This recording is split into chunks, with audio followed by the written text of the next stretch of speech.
Olivia vai querer não. They got their line in the room, baby.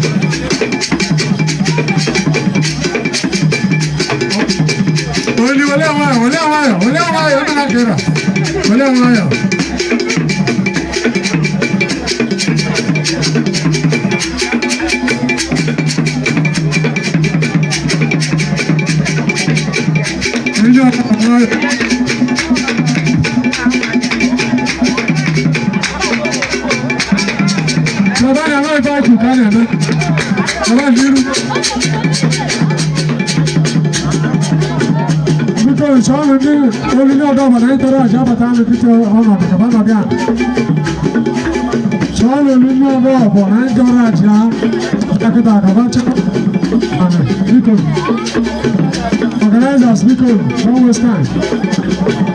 Ladies and gentlemen, people will jump.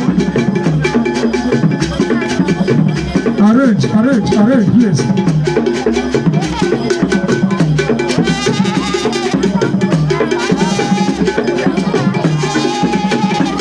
Before you.